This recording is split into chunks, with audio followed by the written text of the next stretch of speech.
Hello kayo dyan, my friends. Yes, nagpabudol tayo kay TikTok, no?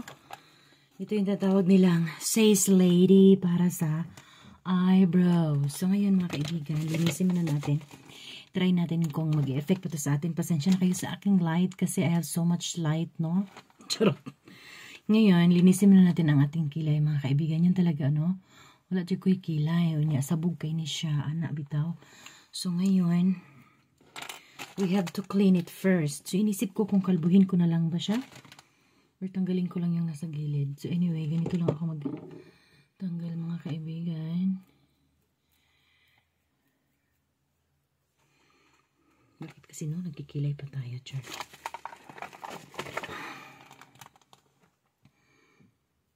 Yung mga tumubo lang. Kailangan talaga nakapikit yung isang mata. Ito niyo ba? So anyway, murag nahadlok ko siya, no? Nahadlok ako di ay. So hindi talaga ako marunong magkilay, mga friends. Kaso gitira kasi tayo. Gusto natin ding magkilay. Gusto mong maranasan. Ayan. So bili lang kayo ng ganito. Murahin lang i-taste. 5 pesos. Para ka lang nag-mower.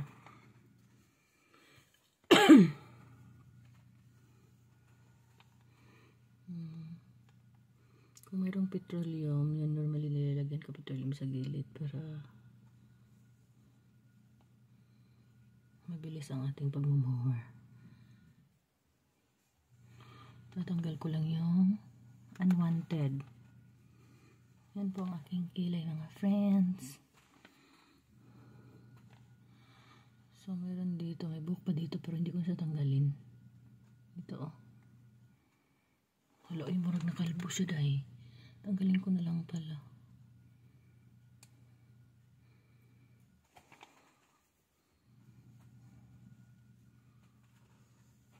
So, yan po.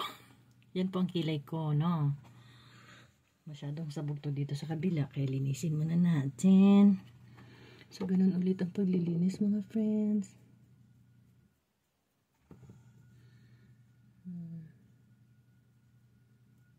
Maliliit lang. Ay, bilib talaga ako sa iba na ang galing-galing magkilay. Sana all na lang talaga. Saka hindi talaga ako mabuhok, mga friends. Pantay na ba sila? Ito kasi parang to the fire kay siya, no? To the fire. Ito naman is to the balloon. Hiwi talaga siya, my friends. Hiwi talaga akong kilay. Because, you know, kilays are not twins. They're sisters. So, di pa rin tapos. Ito ginagamit ko, ano lang to, wipes. So, normally, hindi talaga ako nagkikilay, mga friends. Pagka tinutupak lang, ganun. Kasi pawisin ako masyado ba. Baka pakita ko yung kilay ko nandito na. Napunta dito. Ayan. So, pantay na ba?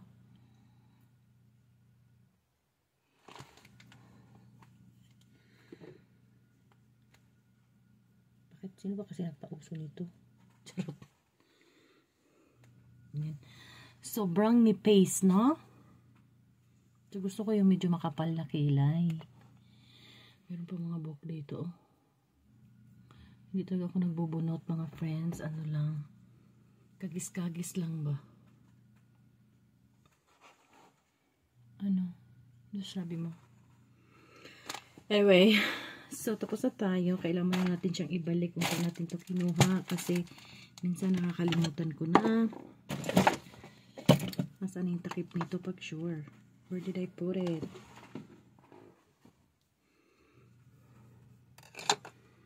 Nabibili nyo lang dito sa ano, Changi, ganun. So, nagamitin na natin ito ngayon. Deliver lang nila, no?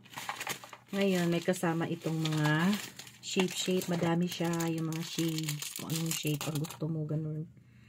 So, mamili ka dito na akma doon sa kilay mo.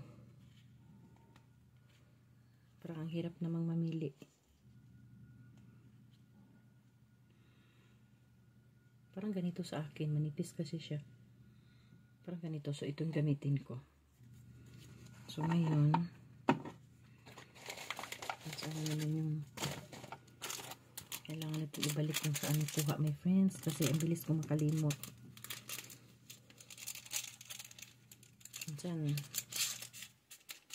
Minsan. Alright. Ngayon, meron din siyang kasama pang ganito. Ganun. Panuklay.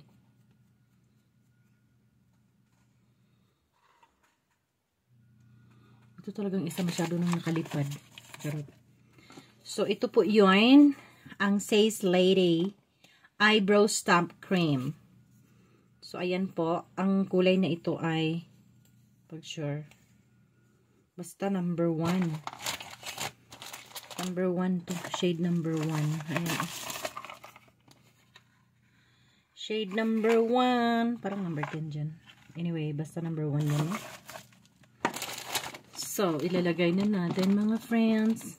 Sana mag-work ito kasi para hindi na ako mahirapan pang maglagay-lagay ng key layers.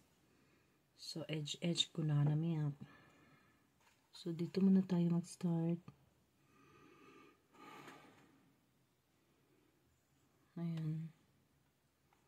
Ito yung edge. Oh my gosh. Parang ang layo dun sa kilay ko, day. Ang hirap talaga pagka hindi tayo sanay.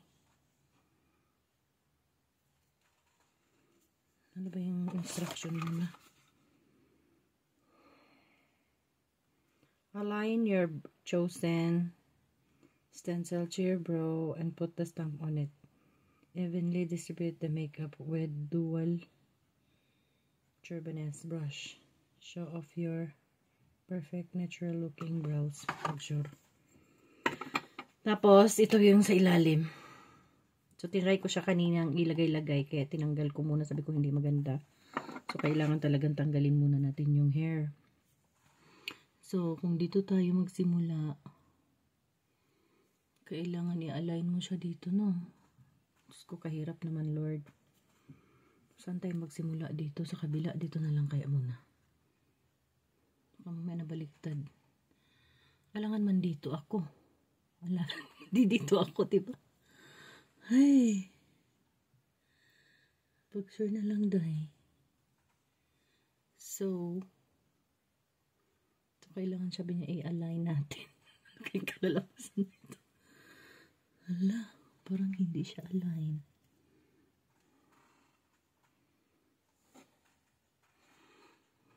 Ayoko na lang ata.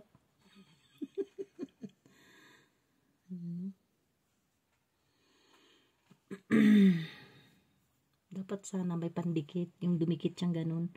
Para hindi ka mahirapang maghawak. Diba?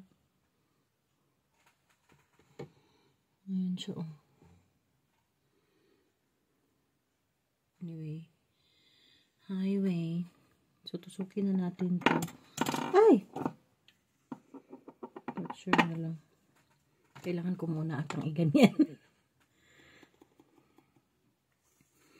So, meron na. Lagyan na natin. And, let's get it on. Let's get it on.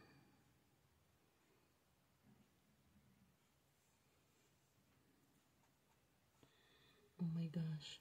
Baka dito kailangan. Oo, parang ganun.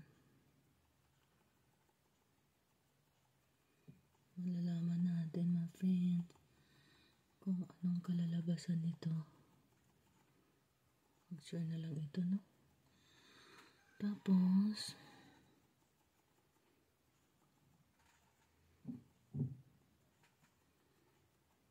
ito pa. Kumapal lang kilay natin. Ayan, and tadadam! Reveal!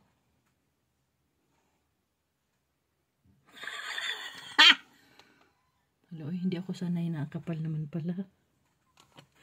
So, so kailangan kong tanggalin tong buhok na to, ganun.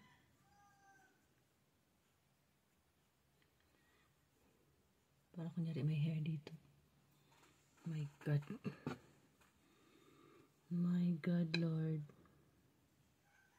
Na-erase. Na-erase siya, mga friends.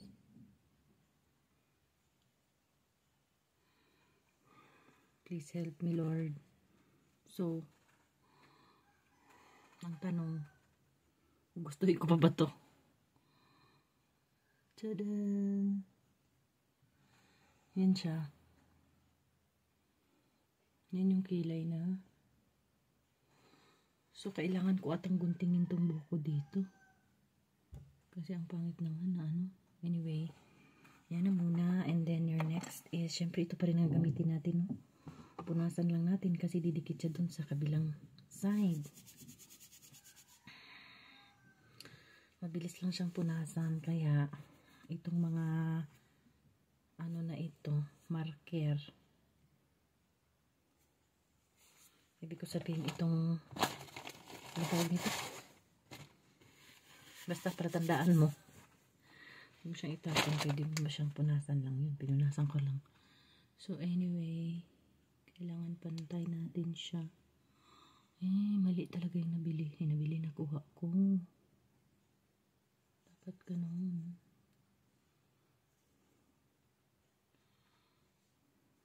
Pag sure na lang. Paano ko masabi kung pantay siya? Imaginin ko lang. Ganun. Oh my God. Masyado naman ako na-stress dito. Diyos ko, parang hindi ko na to siya gagawin. Anyway, ganunin lang natin.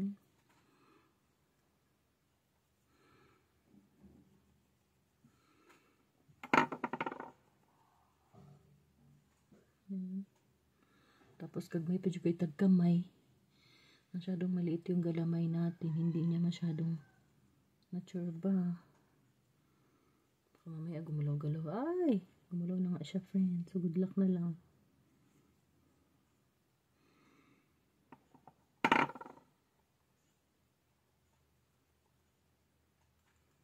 So, ayun na. Pagod na ako. Pantay ba siya? Halo eh. Parang hindi pantay. Anyway. Yan po yung nabili nating kilay. Nagmukha na akong lalaki dito sa kilay nito. So, sabi, blender daw ito. Pero ang alam ko, ganito natin siya. Ayan dyan, my friends. Hindi talaga ako marunong. So, yun, no? Ang sabi, no stress na daw ang paglagay ng kilay. Na-stress ako. Kaya, I don't know kung gagamitin ko pa to. Bigay ko lang to sa anak ko. So, anyway. Yan siya. Yan siya, my friends. Ang hirap naman talaga nang hindi marunong magkilay. Ano masasabi mo? Tanggalin na lang natin. So, tinanggal ko na siya, friends, no? Ayan yung kilay kung totoo.